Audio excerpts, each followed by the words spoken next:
कि जो regular language है हमारी वो रेगुलर ग्रामर के द्वारा कंस्ट्रक्ट की जाती है और फाइनाइट मेटा उसको एक्सेप्ट करता है। सिमिलरली CFG ग्रामर जो है वो CFL लैंग्वेज जनरेट करती है और PDA उसको एक्सेप्ट करता है। ठीक है। रेगुलर ग्रामर पे कुछ रेस्ट्रिक्शन जो रहती है वो बहुत ज़्यादा रहती है और जो लैंग्वेज इससे कंस्ट्रक्ट होती है वो इजी होती है, इसीलिए फाइनाइट ऑटोमेटा एक सिंपल ऑटोमेटा मतलब एक सिंपल मशीन जो है वो इसको एक्सेप्ट कर लेती है। ओके, उसके द्वारा ये एग्जीक्यूट हो जाती है। सेकंड जो है CFG, उसमें रेस्ट्रिक्शन थोड़ी कम होती है, जो लैंग्वेज है वो कॉम्प्लेक्स होती है और इसको थोड़ी सी पावरफुल मशीन हमें चाहिए कंस्ट्रक्ट करने के लिए। तो PDA जो है इसीलिए फाइनाइट ऑटोमेटा से पावरफुल था। ठीक है। जो मेन डिफरेंस था फाइनाइट ऑटोमेटा में और PDA के अंदर वो ये था हमारा कि फाइनाइट ऑटोमेटा में हमारे पास जो मेमोरी है वो बहुत सेलेक्टेड होती है, मतलब लिमिटेड मेमोरी होती है। यस, लिमिटेड में। लेकिन जब हम बात करते हैं किसकी, PDA की, ओके, तो PDA की जब हम बात करते हैं तो हमारे पास इनफाइनाइट मेमोरी का एलिमेंट होता है, उसको हम स्टैक के नाम से रिप्रेजेंट करते हैं फाइनाइट ऑटोमेटा में। ठीक है।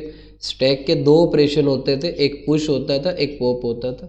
ठीक है। पुश का मतलब क्या है, स्टैक में एलिमेंट को इंसर्ट करना, और पॉप का एलिमेंट जो मीनिंग होता था कि टॉप ऑफ द एलिमेंट जो स्टैक के ऊपर है उसको रीड करना और रिमूव करना। ये बेसिक टर्मिनोलॉजी देखी थी कि एक स्टैक में अगर 4 एलिमेंट है, ABCD 4 अल्फ़ाबेट है, तो अगर आपने पुश किया तो मतलब एक अल्फ़ाबेट आपने इंट्रोड्यूस किया, आपने पॉप किया तो एक एलिमेंट आपने रिमूव किया। ठीक है। PDA मेनली 3 कंपोनेंट से मिलके बना है। एक होती है उसकी इनपुट टेप, एक होता है फाइनल कंट्रोल यूनिट और थर्ड होता है स्टैक जिसकी इनफाइनाइट मेमोरी होती है। ठीक है। ये ग्राफिकल रिप्रेजेंटेशन थी कि ग्राफिकल रिप्रेजेंटेशन में हमने क्या देखा था कि इनपुट टेप से फाइनाइट कंट्रोल यूनिट ने इनपुट रिसीव किया, स्टैक की हेल्प से उसके ऊपर पुश और पॉप ऑपरेशन हुआ। ठीक है। और फाइनली हमारी जो स्ट्रिंग है वो एक्सेप्ट होगी आइदर या रिजेक्ट होगी। ठीक है। PDA जो था मैडम वो 7 टपल्स से मिलके 7 टपल से डिफाइन किया जाता था। Q हमारी फाइनल स्टेट थी। ठीक है। सेट ऑफ फाइनल स्टेट, ये input alphabet, transition function, initial state, F जो है वो सेट ऑफ फाइनल स्टेट, और ये हमने गामा से नहीं, इसको टाउ से रिप्रेजेंट करेंगे। ओके, गामा नहीं, इसको टाउ बोलेंगे। ओके। और जेड नोट जो है वो हमारा आइदर फर्स्ट सिंबल बोलो, bottom of the stack element बोलो, या स्टार्ट सिंबल बोलो, आप किसी भी नाम से उसको बोल सकते हो। ठीक है। ट्रांजिशन फंक्शन को हमने रिप्रेजेंट किया था कि इनिशियली अगर हमें किसी स्टेट को ट्रांजिशन फंक्शन के फॉर्म में रिप्रेजेंट करना है तो उसके अंदर 3 ये पैरामीटर हमें एक्सप्लेन करने होते हैं। फर्स्ट क्यू क्या होती है, प्रेजेंट स्टेट, देन हमारा इनपुट अल्फ़ाबेट, और देन हमारा स्टैक सिंबल। ठीक है। फाइनल स्टेट में अगर हमें रिप्रेजेंट करना हो ट्रांजिशन फंक्शन तो उसके अकॉर्डिंगली P गामा की हेल्प से करते हैं। P जो है वो फाइनल स्टेट होती है और गामा जो है वो 3 तरीके से डिफाइन किया था कि कहीं पे अगर आप पॉपिंग ऑपरेशन कर रहे हो तो always gamma is replaced by epsilon आएगा, और अगर कोई ऑपरेशन नहीं है तो सिंपल सेम ही रहेगा, एक्स ही रहेगा, जो अल्फ़ाबेट इनिशियल था वो फाइनल रहेगा। और अगर आप पुश कर रहे हो तो पुश मतलब क्या कर रहे हो, तो आप जेड वाई से उसको रिप्लेस करोगे। इतना क्लियर था मैडम? PDA के अंदर अगर इस टाइप से हमारी रिप्रेजेंटेशन है, ठीक है, A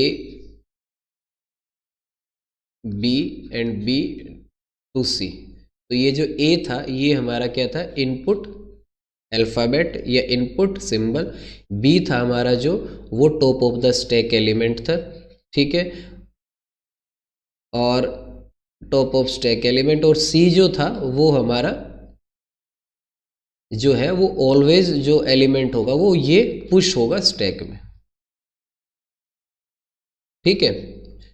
ओनली पुश होगा। देखो सी जो है वो आपका एप्सिलॉन होगा, तो एप्सिलॉन होगा सपोज, तो एप्सिलॉन पुश होगा मतलब जीरो लेंथ स्ट्रिंग पुश होगी, मतलब कुछ नहीं होगा। तो इसीलिए इसको मैंने बोला कि इस एक्टिविटी को जब भी आपका सी जो है वो एप्सिलॉन होगा तो ऑलवेज वो जो है आपकी यहाँ पे पॉप की ऑपरेशन को डिफाइन करेगा। एक्चुअली ये पुश होगा, लेकिन ये जीरो लेंथ स्ट्रिंग है, ये नल स्ट्रिंग है, तो इट मीन्स एक्चुअली आपने कोई पुश नहीं किया, बट ऑपरेशन जो किया वो यहाँ पे पुश किया है। और डिफाइन किससे करेंगे, इसको पॉप से करेंगे। ठीक है, ये एक लैंग्वेज मैडम हमने कंस्ट्रक्ट की थी, वो एक लैंग्वेज गिवन थी हमें, उसके लिए हमें कंस्ट्रक्ट करना था पीडीए।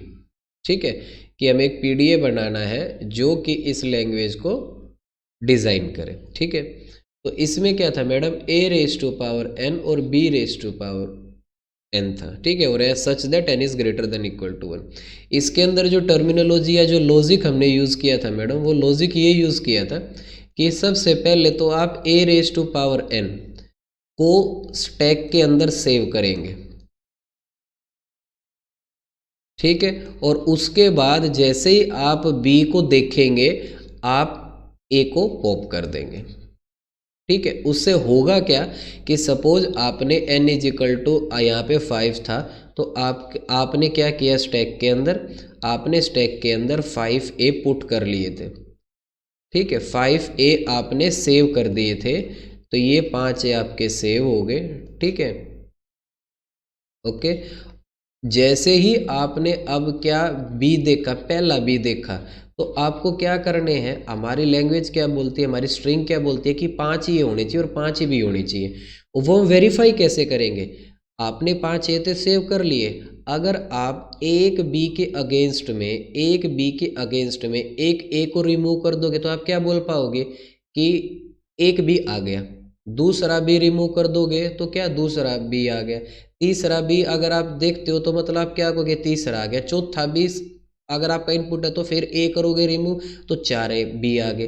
पांचवा रिमूव करेंगे तो क्या बोलोगे आप कि हमारे तो 5 बी आ चुके हैं, और 5 यस 5 ए के यस 5 ए के अगेंस्ट में 5 बी आपने मैच करा दिए, तो इसका मतलब आपकी जो स्ट्रिंग है वो वेरीफाई होगी कि आपकी स्ट्रिंग जो है वो नंबर ऑफ ए 5 है और 5 भी आपने उसके मैच करा दिए। तो अब पूरी जो स्ट्रिंग स्कैन हो जाएगी, तो बाद में क्या बचेगा, आपका एप्सिलॉन बचेगा। ओके, ये एप्सिलॉन क्या डिफाइन करेगा, एप्सिलॉन ये इसलिए यहाँ पे कंसीडर करते हैं ताकि हमें ये पता चल सके कि हमारी सारी की सारी स्ट्रिंग जो है वो स्कैन हो चुकी है, और फाइनल जब अब हमारे पास एप्सिलॉन बचा है, मतलब कोई अल्फ़ाबेट नहीं बचा स्ट्रिंग का, तो अब हम जो है अपनी फाइनल स्टेट पे मूव कर सकते हैं।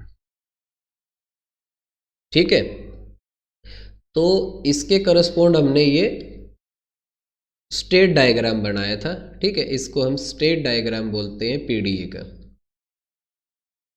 ठीक है, इसमें क्या देखा आपने कि यहाँ पे किस लॉजिक के अकॉर्डिंगली कि देखो इनिशियल आपका अगर इनपुट अल्फ़ाबेट ए है, मतलब ये आपका अगर ए आपने स्ट्रिंग कंसिडर की ए बी बी, ठीक है, मतलब ए की पावर 2 बी की पावर 2, जब आपका n 2 था तो ये स्ट्रिंग बन जाएगी। ठीक है, अब देखो आपका इनपुट सिंबल क्या है, ए, जो आपने यहाँ लिखा, जेड नोट आपका बॉटम ऑफ द एलिमेंट है। तो आप क्या करोगे, पुश करोगे ना, किसको पुश करोगे, ए जेड नोट को। लिख में ए जेड नोट रहा हूँ, देखो ये ध्यान रखने का। एक्चुअली क्या किया आपने, एक्चुअली आपने देखो ये किया है मैडम, जेड नोट आपका इनिशियल एलिमेंट है, अपना इनिशियल एलिमेंट स्टैक के अंदर या बॉटम एलिमेंट बोल लो। ठीक है, और आपका इनपुट सिंबल क्या है, ए, इनपुट सिंबल क्या है, ए। ओके, तो आपने क्या किया, आपने जेड नोट को रिमूव करके, आपने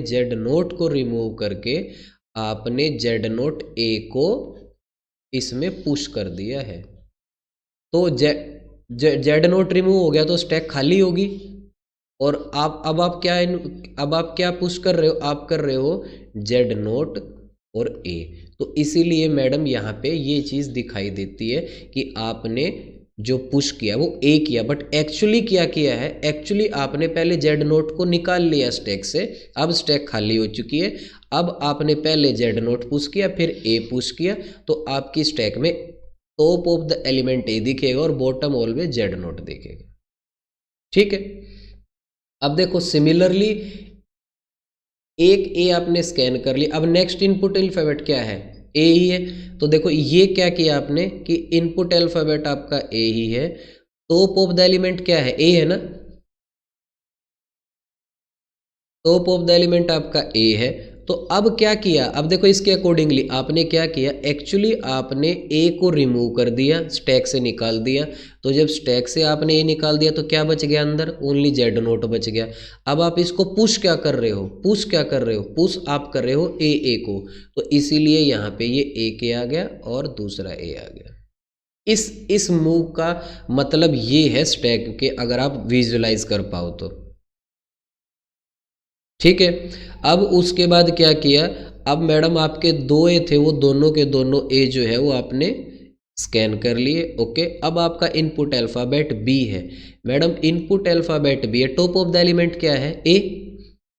ओके, तो अब मैंने क्या बताया था कि जैसे ही आप बी को देखोगे तो आपकी मूव कौन सी हो जाएगी, एप्सिलॉन। देखो मैंने क्या कहा, मैंने ये बोला था कि हमेशा ये जो है ना, ये ए कोमा बी सी, ये ऑलवेज पॉप होगा और ये ऑलवेज पुश होगा। देखो यहाँ पे कैसे हो रहा है, एक्चुअली आपने क्या किया, आपने ए को रिमूव कर दिया, आपने ए को रिमूव कर दिया। ठीक है, ए को रिमूव कर दिया।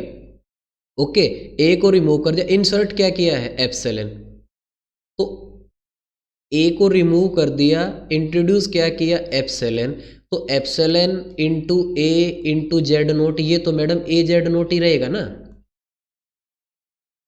तो इसीलिए यहाँ पे आपके पास, इसीलिए आपके पास जो है वो ए रिमूव होने के बाद ओनली यही शो होता है।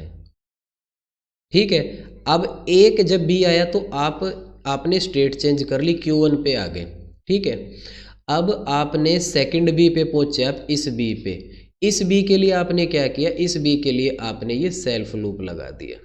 ओके, कि जब आपका बी इनपुट होगा और ए, तो अब टॉप ऑफ द एलिमेंट ए ही बचा है ना, तो टॉप ऑफ द एलिमेंट ए रहेगा, तो आपकी जो मूव होगी वो पॉपिंग होगी। ये भी पॉप मूव है, ये भी पॉप मूव है। ठीक है, अब देखो सेल्फ लूप का मतलब क्या है, सेल्फ लूप लगाने का मतलब ये है मैडम, यहाँ तो आपने स्ट्रिंग जो ली है वो ली है ए बी बी, लेकिन सपोज आपके पास ये स्ट्रिंग होती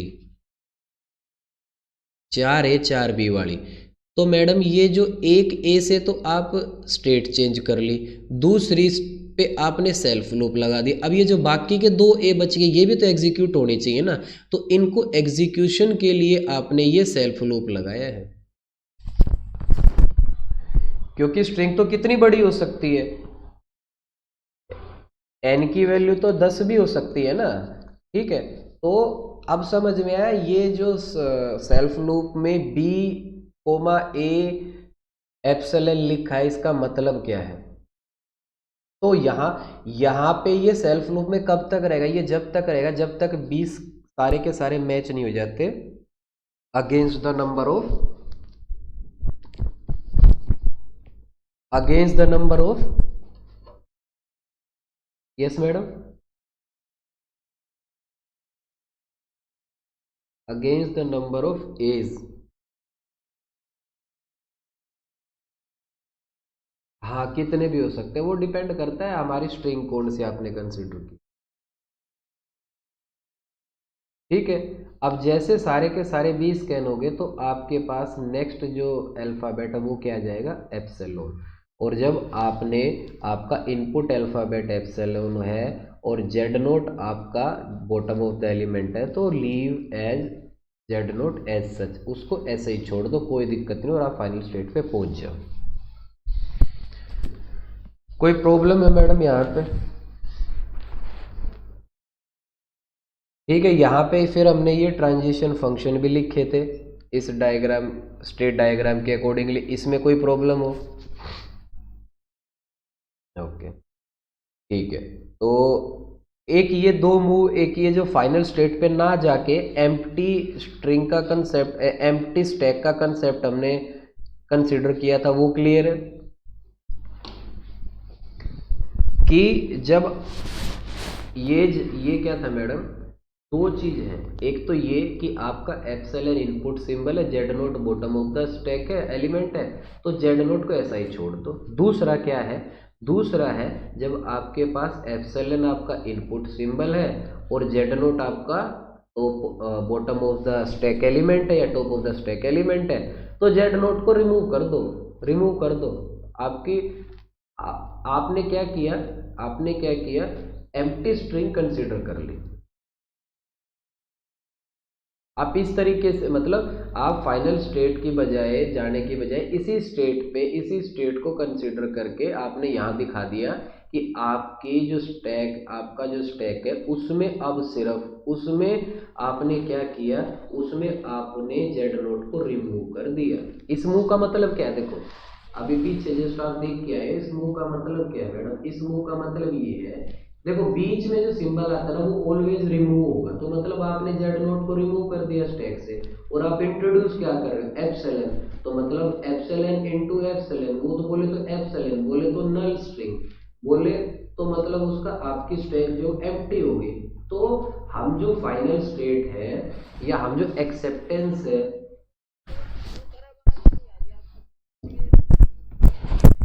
अभी क्लियर है मैडम?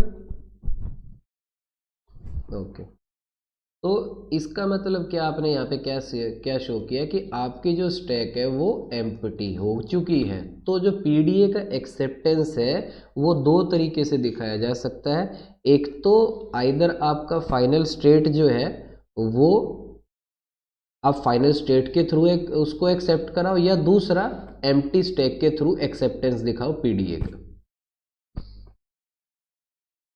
क्लियर है मैडम? आगे चलें। ये क्वेश्चन दिया था मैडम मैंने आपको,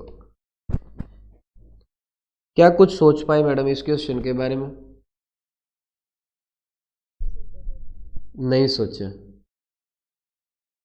चलो बहुत बढ़िया, कोई दिक्कत नहीं।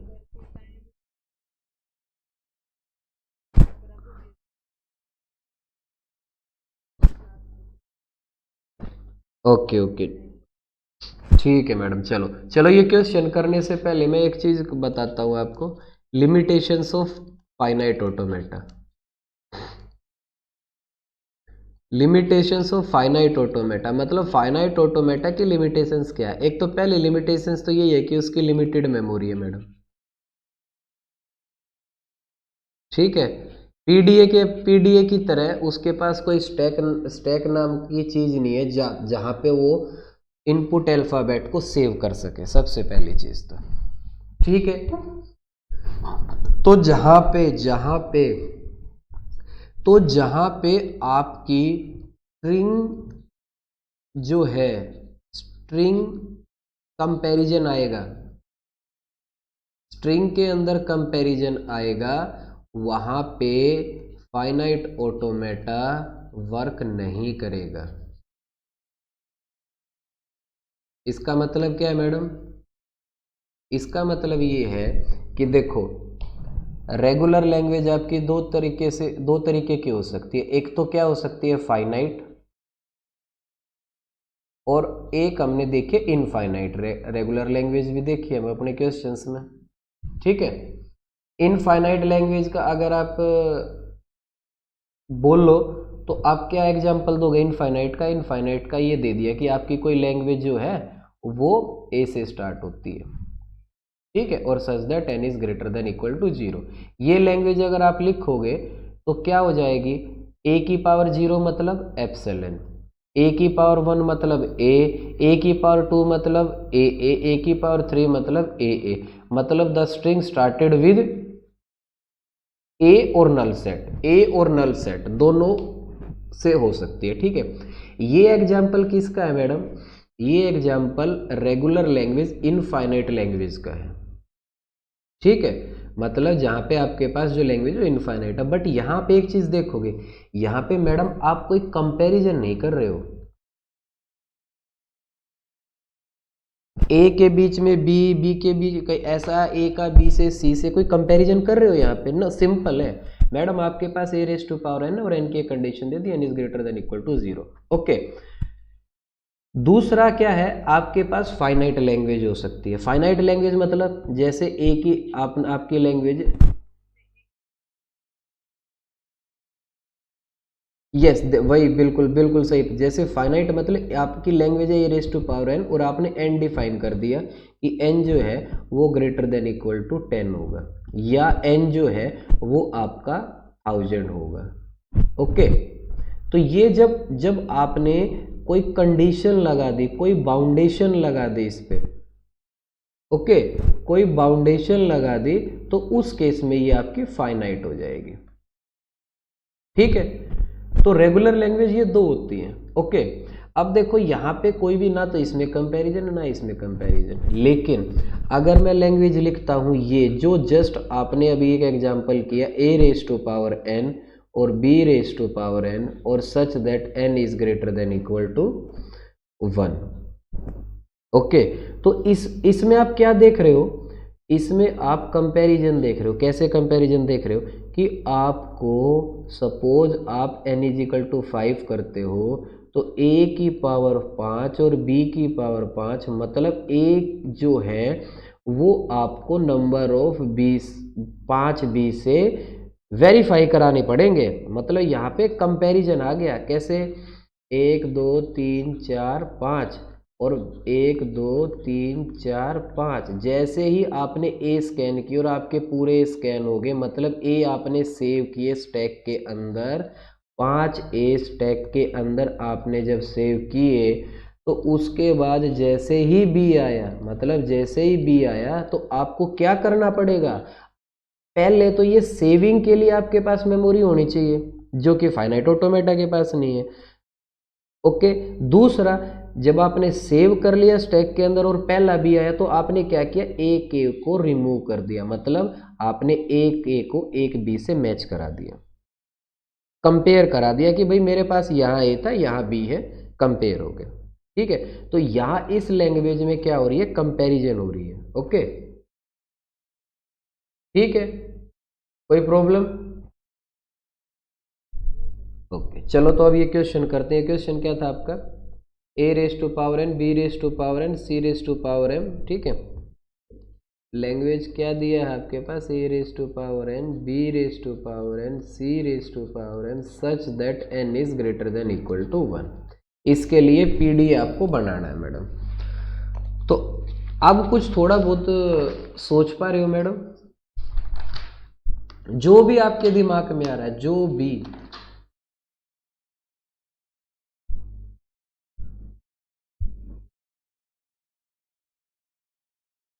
यस यस, बहुत बढ़िया बहुत बढ़िया बहुत बढ़िया, यही लॉजिक है मैडम, यही लॉजिक है। लॉजिक क्या है कि आपको जो आपके नंबर ऑफ एज है वो आपको मैच कराने हैं किससे, नंबर ऑफ 20 से। ओके, नंबर ऑफ 20 से। और जो सी है मैडम, सी का तो कोई गेम ही नहीं है। क्यों, क्योंकि सी का तो कंपैरिजन ही नहीं है। क्यों कंपैरिजन नहीं है, क्योंकि इसकी पावर तो डिफरेंट है। क्लियर, कोई problem?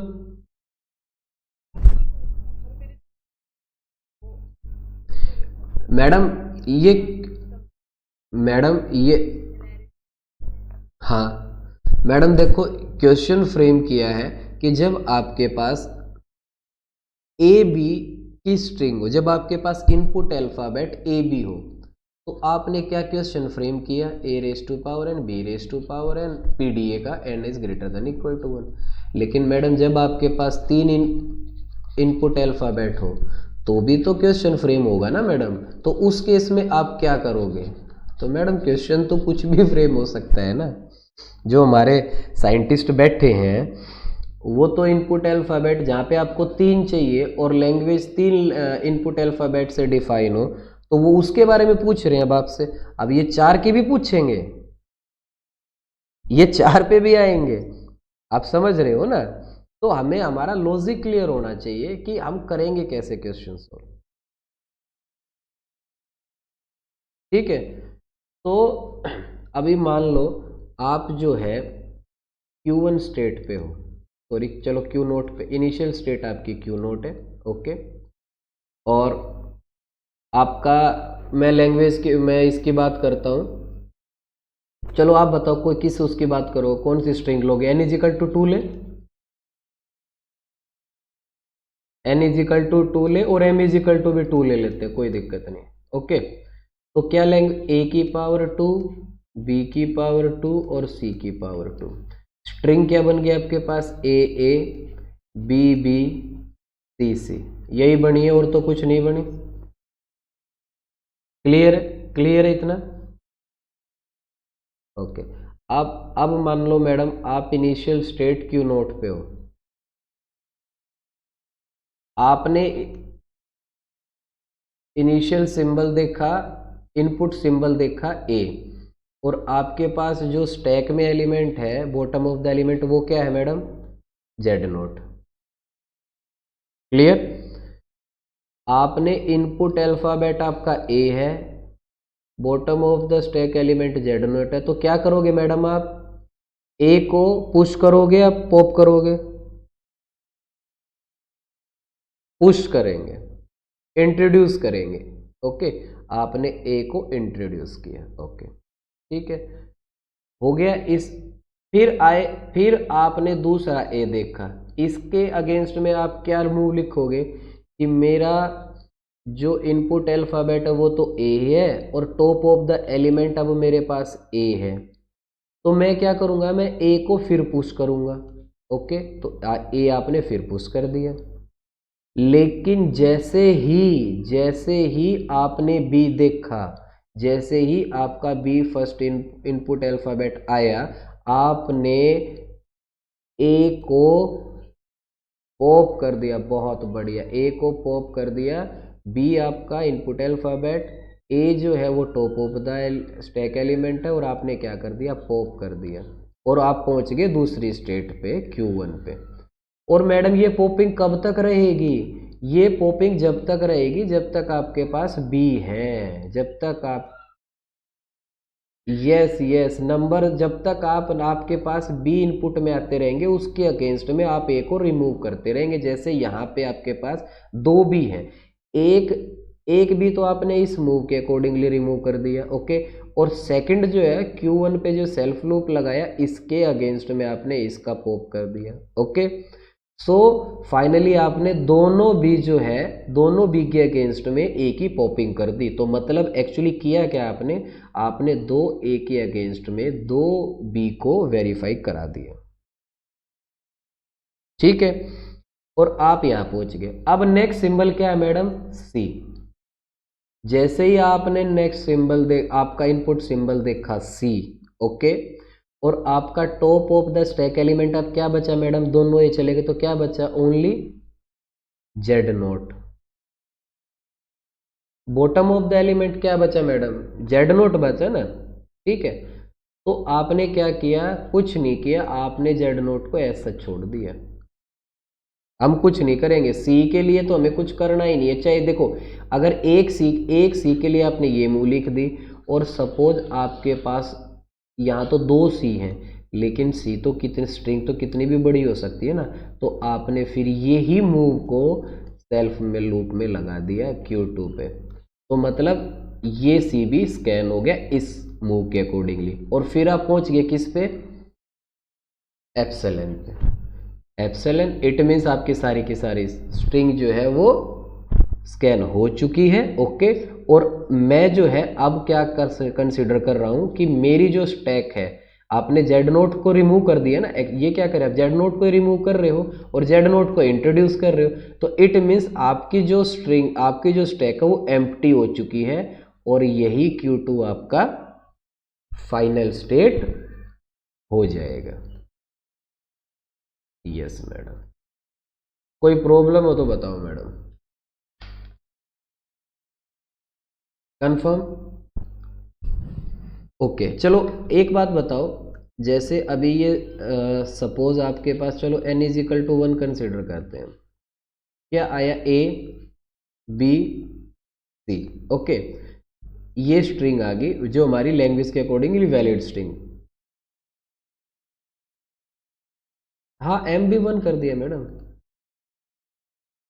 Okay, suppose A B C की जगह पे, ए बी सी की जगह पे आपके पास जो है, आपके पास जो है वो बी सी स्ट्रिंग आ गई। ओनली आपको वैलिड स्ट्रिंग को ही स्कैन करेगा ना पीडीएबी, जैसे फाइनाइट ऑटोमेटा वैलिड स्ट्रिंग को स्कैन करके फाइनाइट स्टेट पे पहुंचता था, ऐसे पीडीए वैलिड स्ट्रिंग को स्कैन करके फाइनाइट स्टेट पे पहुंचेगा, सिंपल। अगर सपोज आपके पास जो स्ट्रिंग है वो इनवैलिड आ गई, तो जैसे फाइनाइट ऑटोमेटा में वो डेड स्टेट में चला जाता, तो यहाँ भी तो कुछ कंसेप्ट होना चाहिए ना।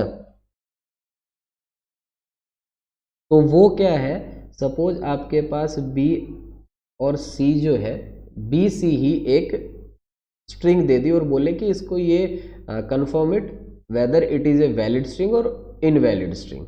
ठीक है, तो मैडम होगा क्या, होगा ये कि जैसे ही पीडीए देखेगा फर्स्ट सिंबल आपका क्या होना चाहिए, ए, लेकिन यहाँ पे बी है, तो वो क्या करेगा, वो क्यू नोट पे ही, वो क्यू नोट पे ही, क्यू नोट पे ही घूमता रहेगा और होल्ड स्टेट में चला जाएगा, मतलब वो आगे मूव करेगा ही नहीं। ओके, अब सपोज ये तो स्टार्टिंग में ही होगी, ये केस तो स्टार्टिंग में ही होगी। अब ऐसा भी हो सकता है कि आपके पास जब दो ए हैं, ओके, और होने चाहिए कितने, दो भी होने तो चाहिए। देखो होने, इस लैंग्वेज के अकॉर्डिंगली आपकी एक स्ट्रिंग जो बन रही है, अगर मैं एन को 2 पुट करता हूँ और एम को 2 पुट करता हूँ, तो होनी तो स्ट्रिंग क्या चाहिए आपके पास, ए बी बी सी और सी, ये होनी चाहिए आपकी स्ट्रिंग। ओके, बट मान लो कोई आपको ये रोंग स्ट्रिंग देता है और पूछता है कि क्या ये स्ट्रिंग पीडी एक्सेप्ट करेगा, तो क्या होगा, वो मैडम ए को सेव करेगा पीडीए, क्योंकि इनिशियल ए है।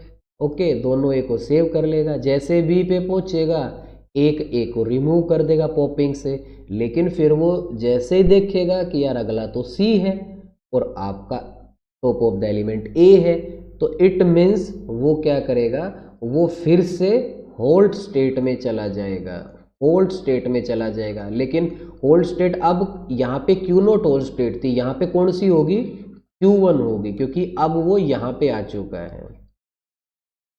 क्लियर, तो ये जो होल्टिंग जो है, ये होल्टिंग भी एक टाइप की आपकी कॉन्फ़िगरेशन है। ओके, और इसी को ही हम बोलते हैं डेड कॉन्फ़िगरेशन, इसी को ही हम क्या बोलते हैं, डेड कॉन्फ़िगरेशन। क्लियर है मैडम, अब थोड़ा थोड़ा विजुअलाइज हो रहा है कि फाइनाइट ऑटोमेटे जैसा ही है ये पीडीए, इसके अंदर भी होल्ड, अगर इनवैलिड स्ट्रिंग आएगी तो वो रिजेक्ट होंगी और वैलिड स्ट्रिंग के थ्रू ही आप फाइनल स्टेट पे पहुंच पाओगे। ओके, कोई प्रॉब्लम, ओके, कोई प्रॉब्लम नहीं है मैडम। तो चलो मुझे अब एक क्वेश्चन करते हैं। ओके, नेक्स्ट क्वेश्चन, इसके अंदर आपको एक पीडीए कंस्ट्रक्ट करना है, ठीक है, और जो आपको लैंग्वेज गिवन हुई है क्या है, वो जो स्ट्रिंग है वो क्या गया है कि जो नंबर ऑफ ए है, नंबर ऑफ ए इस स्ट्रिंग में, डब्ल्यू जो एक स्ट्रिंग है, ओके, डब्ल्यू जो एक स्ट्रिंग है, नंबर ऑफ ए इस स्ट्रिंग में हमेशा इक्वल होने चाहिए नंबर ऑफ बी के।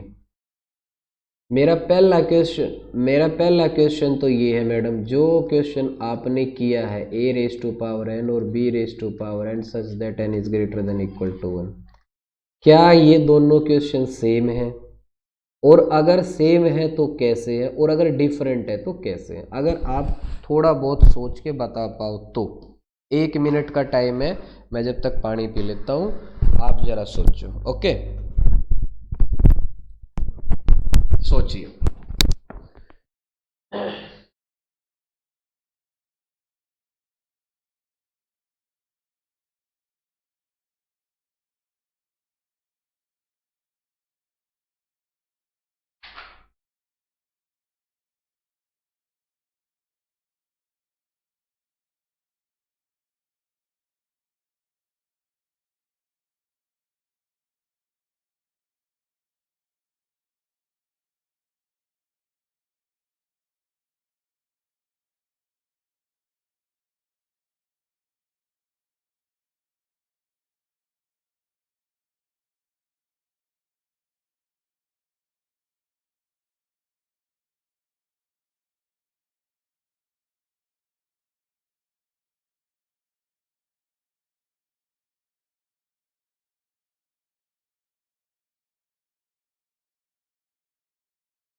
यस मैडम, क्या सोचा? देखो आप बताओ, कुछ बोलोगे या मैं स्टार्ट करूं? चलो कोई दिक्कत, ठीक है, कोई टेंशन नहीं। देखो इस क्वेश्चन में आप क्या देख पा रहे हो कि पहले जो है वो आपके नंबर ऑफ एज आएंगे जितने भी हैं, और उसके बाद आपको नंबर ऑफ बीस से मैच कराने हैं, ठीक है। लेकिन यहां पे अगर आप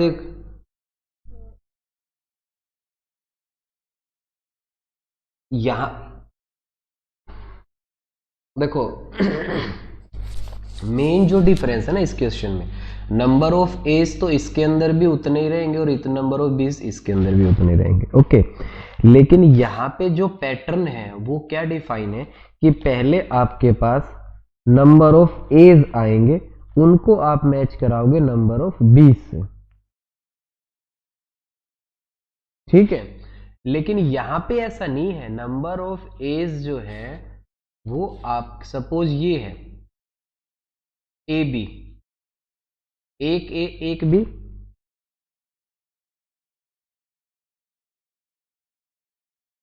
ओके। अगर ये लिखूं तो वो भी ठीक है, या मैं ये लिखूं बी बी ए, या मैं ये लिखूं बी ए, या मैं लिखूं ए बी, कुछ भी आ सकता है। इसमें एक पैटर्न डिफाइन था कि पहले आपके नंबर ऑफ ए सारे के सारे सेव होंगे, उनको फिर आप नंबर ऑफ बीस के अगेंस्ट में वेरीफाई कराओगे, ठीक है मैडम। लेकिन यहां पे क्या है, यहां पे जो है आपके नंबर ऑफ एज और नंबर ऑफ बीस जो है वो आगे भी आ सकते हैं, ए पहले भी आ सकता है, ए बाद में भी आ सकता है, ओके। तो इसके तो ये क्वेश्चन जो है वो इससे डिफरेंट है, सेम नहीं है, पहली बात तो, ठीक है मैडम। तो अप्रोच क्या होनी चाहिए मैडम अपनी, मेन जो अप्रोच है वो क्या होनी चाहिए? मेन अप्रोच ये है मैडम, सपोज आपके पास पहले ये आता है बी ए, इस स्ट्रिंग को आप कैसे पीडीए के अंदर एक्सेप्ट कराओगे? देखो सपोज आपके पास जेड नोट है top of the element, okay, initially,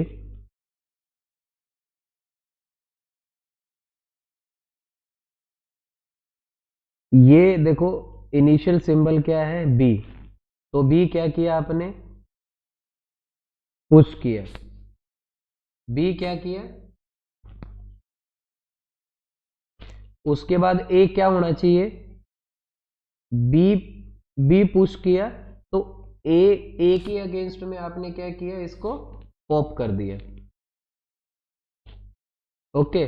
फिर बी को क्या किया आपने, फिर पुश किया, फिर ए के अगेंस्ट में आपने क्या किया, बी को पॉप कर दिया, ठीक है। अगर मान लो आपके पास स्ट्रिंग ए बी है, तो अभी पहले क्या करोगे, इनिशियल एलिमेंट आपका जेड नोट है तो बॉटम ऑफ द स्टैक ए है, ए आया इनपुट सिंबल, ए को क्या किया, पुश किया, जैसे ही बी देखा तो आपने ए को पॉप कर दिया, फिर आपका अगला सिंबल ए आया, आपने पुश कर दिया, जैसे ही बी देखा फिर आपने इसको पॉप कर दिया। सपोज आपके पास जो स्ट्रिंग है वो ये है ए बी ए, देखो आपका ए भी कुछ आ सकता है, बी भी कुछ स्टार्टिंग में ए भी आ सकता है, स्टार्टिंग में बी भी आ सकता है, स्टार्टिंग में बी भी आ सकता है। तो हमें जो पुश है और पॉपिंग है वो अपने हिसाब से करनी है, अल्टरनेटिवली करनी है, अब हमें सोच के करनी है। ऐसा नहीं है अब कि हम स्टार्टिंग में पुश ही करें, मतलब बी से ही ए से ही पॉप करेंगे और बी से ही मतलब ए को ही रिमूव करेंगे, नहीं, हम बी को रिमूव करके भी पॉपिंग कर सकते हैं, ओके। अब देखो जैसे यहाँ पे क्या है हाँ यस, इनपुट सिंबल तो वही रहेगा ना, स्टार्टिंग सिंबल तो हमारा वही रहेगा ना मैडम, जो इनिशियल रहेगा। अब देखो जैसे इसमें क्या इनिशियल एलिमेंट आपके पास इनपुट अल्फाबेट ए है, ओके। तो आपने ए को क्या किया, पुश, जैसे ही बी देखा तो आपने क्या किया, ए को पॉप कर दिया, लेकिन अगला भी एलिमेंट आपके पास बी ही है। अब क्या करोगे, अब इस बी को आप पुश करोगे, इस बी को पुश करोगे, और जैसे ही आपने ए देखा, इस ए के अगेंस्ट में इस बी को पॉप कर दोगे। क्लियर है?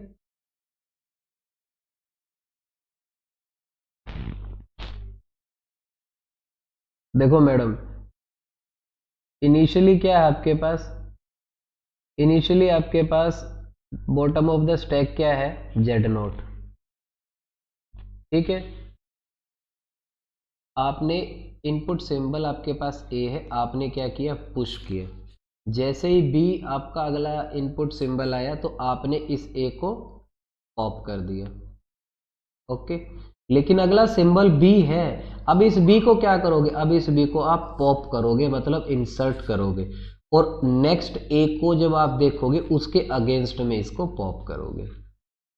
ऐसा नहीं है कि आपके बी भी ही पॉप होंगे, आपके ए बी कंजिक्यूटिव में अल्टरनेट भी पॉप हो सकते हैं, डिपेंडिंग ऑन द स्ट्रिंग। क्यों, ये क्यों हो रहे हैं ऐसा, क्योंकि यहाँ पे आपको सिर्फ कंडीशन ये दी हुई है कि number of a is equal to number of b, order define नहीं है। पहले ए आ सकता है, पहले बी आ सकता है, पहले 3 बी आ सकते हैं, पहले 10 बी आ सकते हैं, पहले 10 ए आ सकते हैं, 4 बी 5 ए आ सकते हैं, कुछ भी ऑर्डर आ सकता है। इसीलिए ये अल्टरनेटिवली पॉपिंग और पुशिंग हमें सोच के करनी पड़ेगी। क्लियर है मैडम, कोई प्रॉब्लम है तो बताओ। अब देखो मैडम, अब आया काम की बात। देखो इनिशियल सिंबल ए है, इनिशियल सिंबल ए है, मैं बात कर रहा हूं इस स्ट्रिंग के बारे में। देखो मैं स्ट्रिंग लिख लिख के आपको बताता हूं, तो आपको आता कि आपको विजुअलाइज हो जाए।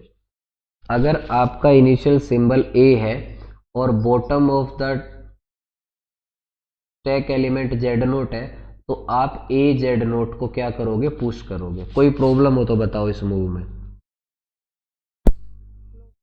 ओके, अगर आपके पास ए ए बी बी स्ट्रिंग है, इसके अकॉर्डिंगली आपकी क्या मूव होनी चाहिए कि आपका इनिशियल सिंबल ये ए हो चुका है, अब ये ए है। अब इस ए के बारे में लिख रहा हूं, इनिशियल सिंबल आपका ए, इनपुट सिंबल आपका ए है, top of the stack element आपका ये ए है, तो आप क्या इंट्रोड्यूस करोगे स्टैक में, क्या इंट्रोड्यूस करोगे, ए। कोई प्रॉब्लम है इतना? हाँ देखो, अभी अगर इनिशियल सिंबल आपका बी है, इनिशियल सिंबल आपका बी है, top of the stack element Z note है, तो आप क्या इंट्रोड्यूस करोगे, B Z note.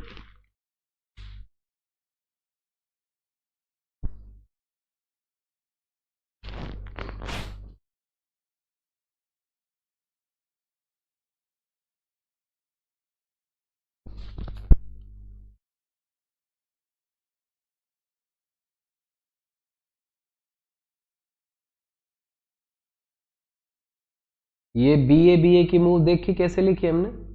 Initial symbol, input symbol आपका बी है, जेड नोट आपका स्टैक सिंबल है, तो आप क्या इंट्रोड्यूस करोगे, बी जेड नोट। क्लियर है?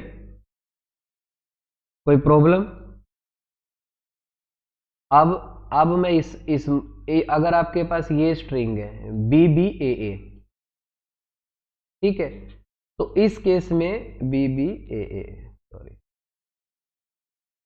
अब अगर इस सिंबल के लिए आपको मूव लिखनी है सेकंड बी के लिए, तो इनपुट सिंबल आपका बी है, top of the stack element आपके पास बी है, तो क्या इंट्रोड्यूस करोगे, बी बी। कोई प्रॉब्लम है? नहीं। अगर आपके पास ये है मैडम ए बी, ओके, तो सब जहां आपने ए आपका इनपुट सिंबल है और नेक्स्ट सिंबल जो आपके पास है, मतलब ए आपका जो इनपुट सिंबल है और आपने नेक्स्ट क्या देखा, बी देखा, ये क्या है madam, top of the element, top of stack element, यही होता है ना। आपका इनपुट सिंबल तो ए है, आपने टॉप पे देखा कि बी है, तो आप क्या करोगे, पॉप करोगे। ओके, अगर आपके पास बी इनपुट है और top of the stack element आपने ए देखा, तो भी आप पॉप ही करोगे। ये क्लियर है कि नहीं है मैडम, पहले ये बता दो।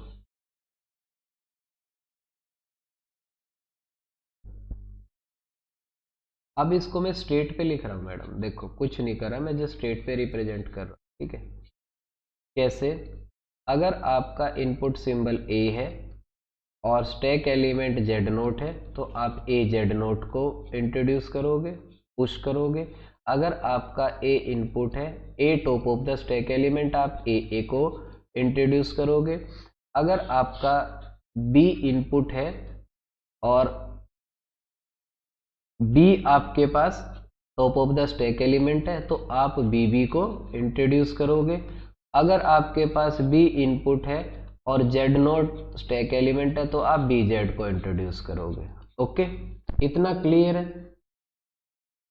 कोई प्रॉब्लम नहीं है ना। ओके, और दूसरा क्या है, और मैंने क्या लिखा कि अगर आप ए आपका इनपुट सिंबल है और top of the stack element b है, तो आप पॉपिंग करोगे। या और दूसरा केस क्या बताया था, बी आपका इनपुट सिंबल है, ए जो top of the stack element है, तो भी आप पॉपिंग करोगे। कैसे, देखो मैडम ये सब मैंने यहाँ पे एक्सप्लेन किया आपको। जब आपका ए बी आया या ए बी आया, ए आपने देखा तो स्कैन किया, बी दे से देखा पॉप किया, तो ये इसका मतलब ये वही है, ये चीज।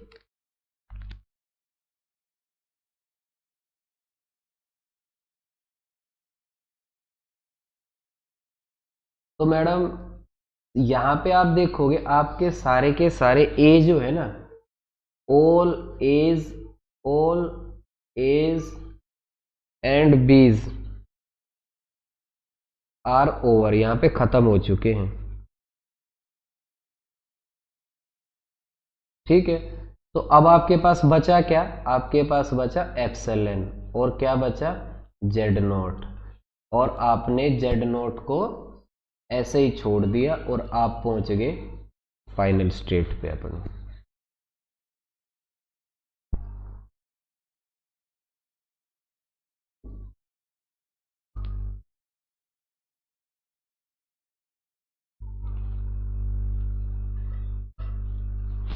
यस मैडम,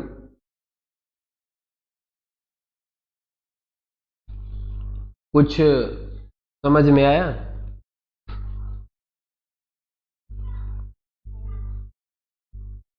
क्लियर है।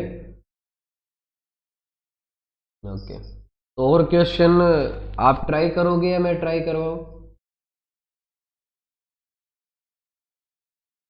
ओके, मैडम 2 क्वेश्चन मैं लिख रहा हूं, ठीक है।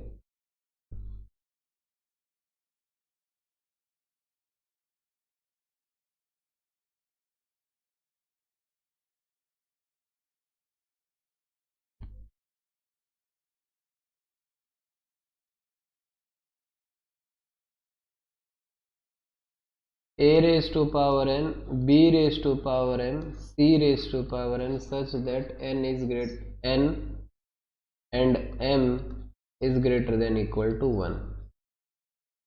दूसरी जो लैंग्वेज है वो है a raised to power m plus n, b raised to power m और c raised to power n such that n and m is greater than equal to 1। इन दोनों के लिए मैडम आपको पीडीए कंस्ट्रक्ट करना है।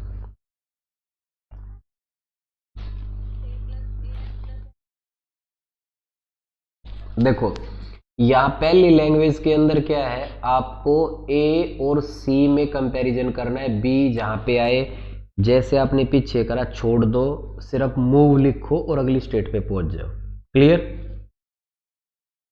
ये किया ना, देखो ये क्वेश्चन किया ना आपने, कहाँ किया था, ये आया था ना। यहाँ पे क्या था कि सी को आपने कंसीडर नहीं किया था, ये चीज जो की ये सिर्फ यहाँ पे करनी है आपको, यहाँ पे, और आपका पीडीए बन जाएगा। ओके, और नेक्स्ट जो है, ये जो आप बोल रहे हो, आपको यहाँ पे क्या करना है, a⁻m+n, मतलब आपको जो a है ना, जैसे आप कंपैरिजन इसका b के साथ करते थे, अब b और c दोनों के साथ करना है। समझ में आया कि नहीं है? नहीं है। जैसे जैसे आप a⁻n और b⁻n में क्या करते थे, आप a⁻n को सेव करते थे और b⁻n की अगेंस्ट में इसकी पॉपिंग करते थे a की, यही करते थे ना? देखो ऐसे ही करते थे ना मैडम, अभी तो किया क्वेश्चन। ये सपोज n की वैल्यू आपके 2 है, तो a b b है, तो आप पहले क्या किया, आपने पहले 2 a किए सेव इसमें, और फिर ये इन b के अगेंस्ट में आपने इन दोनों a की पॉपिंग कर दी थी, यही की थी। यहाँ पे क्या करोगे, यहाँ पे आप क्या करोगे, सपोज अब देखो लैंग्वेज क्या बन जाएगी, सपोज आपकी n और m दो है, तो क्या हो जाएगा मैडम, बताओ मेरे को पहले। n की भी वैल्यू 2 है और m की वैल्यू भी 2 है, तो a के हो जाएंगे 4, a हो जाएंगे 4, b हो जाएंगे 2, c हो जाएंगे 2। तो मतलब पहले आप 4 जो है, पहले 4 a सेव करोगे और फिर उस 4 a को दो दो जो पॉप है, 2 नंबर ऑफ एज पॉप करोगे b के लिए और 2 a पॉप करोगे c के लिए, और आप फिर पहुंचोगे फाइनल स्टेट पे।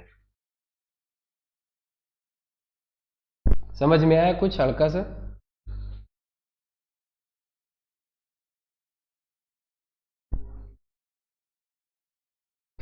आप ट्राई करना मैडम, नहीं होगा तो मैं करवाऊंगा फिर, ठीक है? अगर देखो अगर समझ नहीं आ रहा है तो मैडम सिर्फ तरीका एक है, लिंक मैंने आपको कल के लेक्चर का भी सेंड किया है, लिंक मैं इसका भी आपको सेंड कर दूंगा। ओके, आप लेक्चर को रिवाइज करके देखो कि क्या क्या किया जा रहा है, कैसे किया जा रहा है, ठीक है?